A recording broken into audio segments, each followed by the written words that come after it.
reality therapist perception. bachelorette.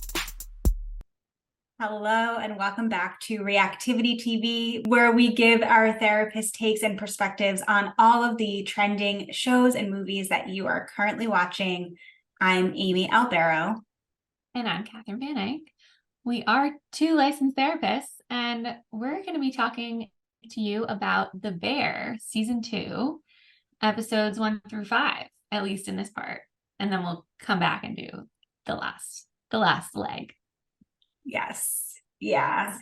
I'm so excited to dig into this season with you. I know we did a full recap of season 1, and I think we both were kind of talking about potential wants for season 2. And I don't know about you, but I feel like it totally, this season totally delivered. Like, I feel really satisfied. I wasn't sure what to expect, but I'm really happy with what we got, with what we learned.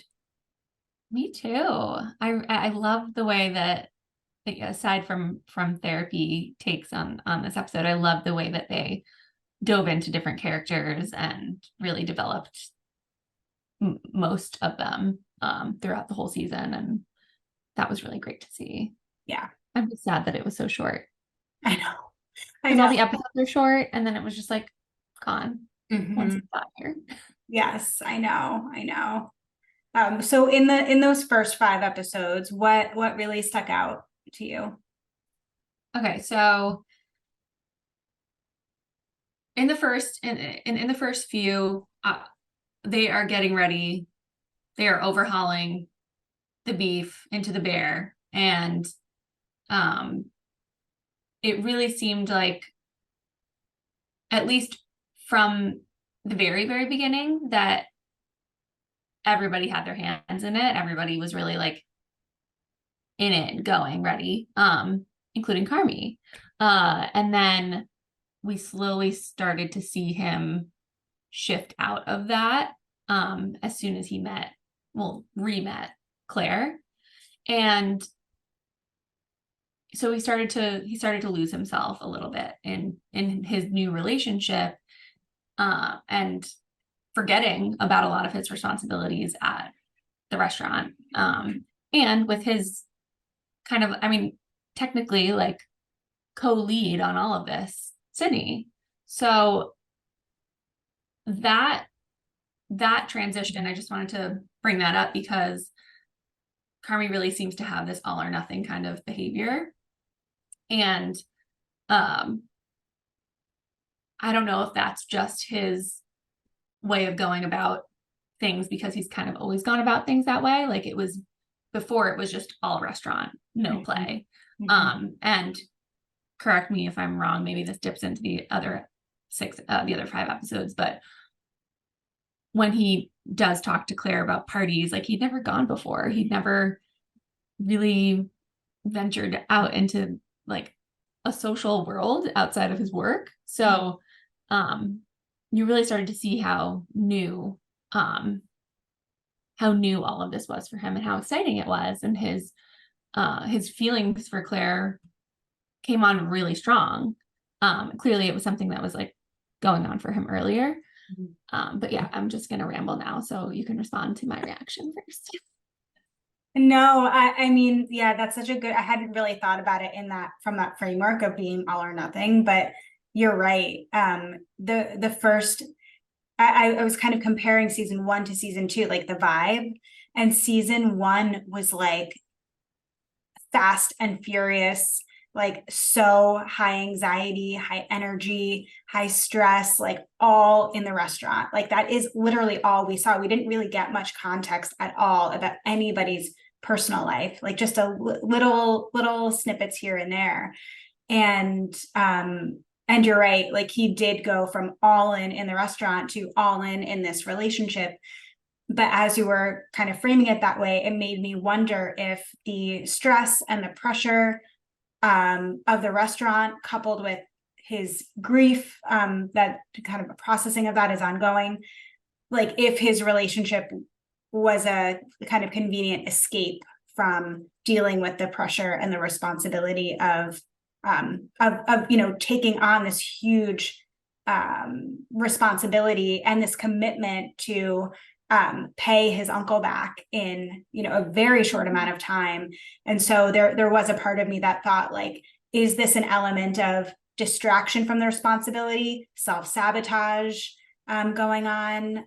Like that it had like that secondary vibe of like, yeah, of course, we learn in later episodes, he's had a thing for Claire for years and years. So yeah, of course, I think he's really into her. And I think that it also served other purposes as well.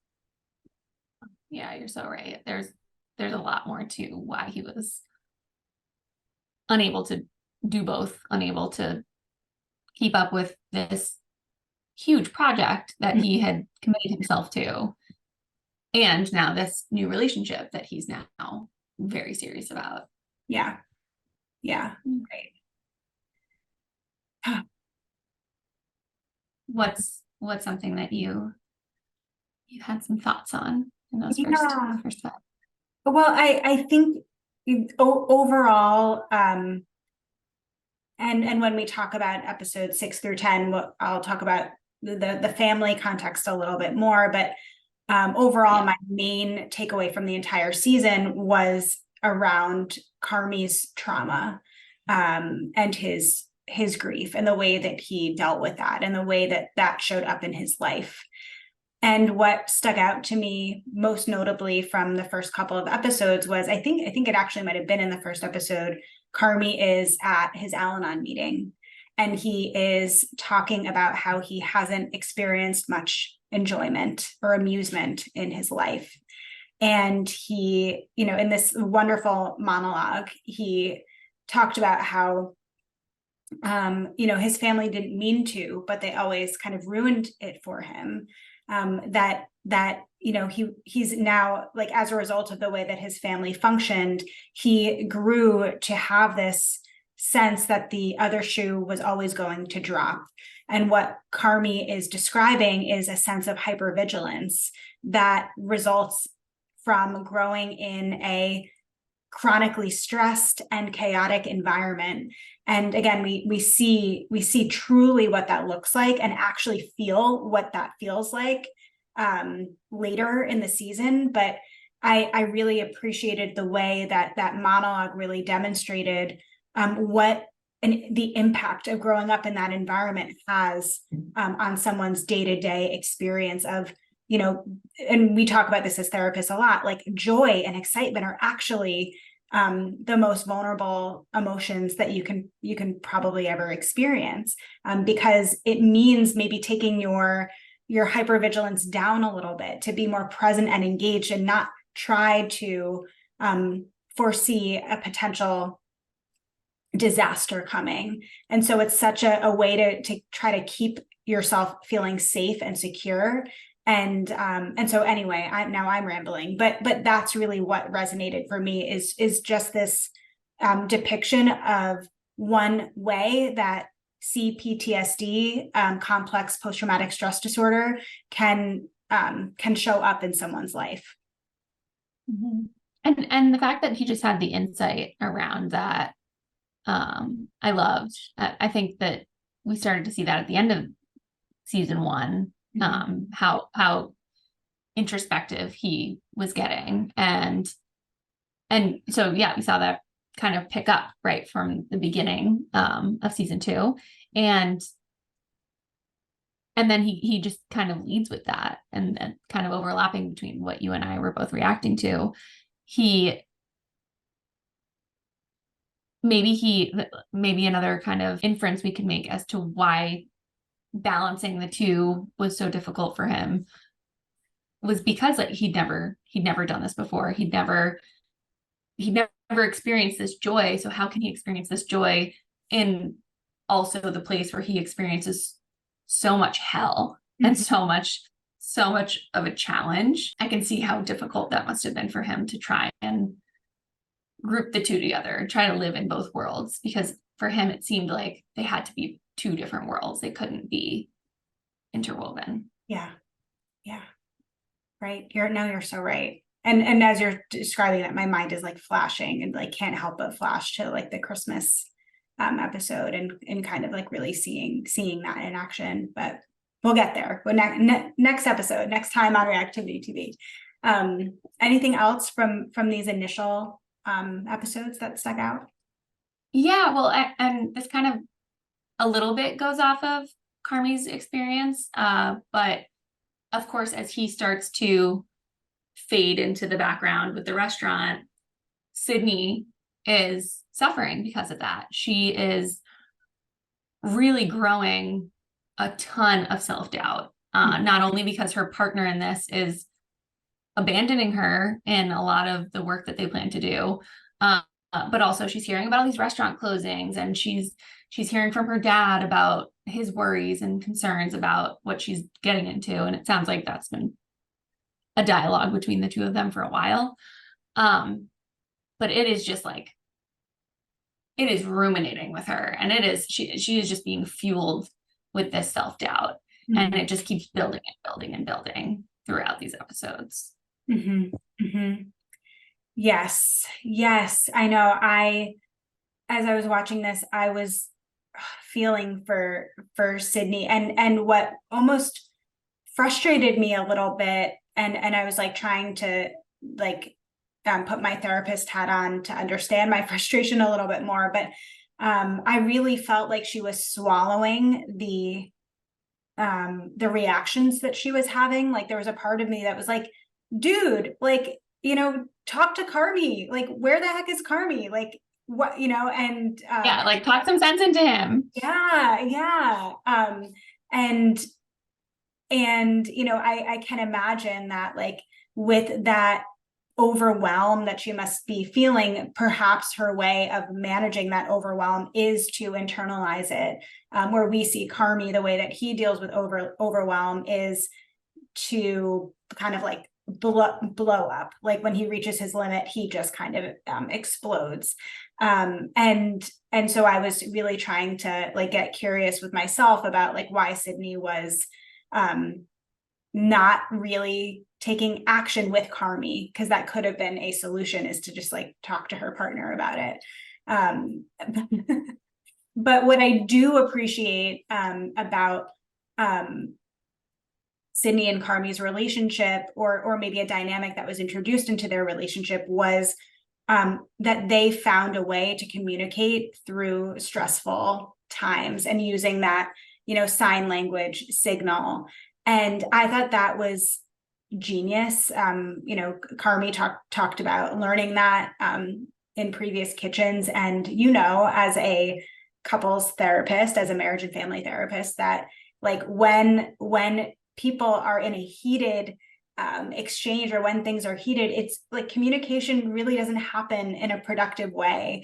And so having a signal or a way to say like, I'm activated right now, I still care about you, we just can't like talk about this right now, was like so amazing. And I'm glad that they were able to share that with one another, and we saw that throughout the season kind of get used, get tagged in. Well, I just want to say that they, in doing that, they regulated each other. They regulated each other's emotions. You're right. They were getting really, really heated, really, things were getting really intense between them. And then as soon as they brought in the signal, it was a nice sign for the two of them to come back down from it and be with each other. And I think that like what you're talking about is how so often we get caught up in those heated arguments that people start saying things that they don't mean, and people start throwing out different words and that aren't so kind. And like, this was the perfect thing to pull them back into the moment. And yes, it could have just been and I also really like how you said like what else it means other than the I'm sorry that Carmy said that it was. Like, it did mean something else. It meant like, yeah, I'm activated right now and we need to put a hold on this. And they totally could have done that. But you also then saw them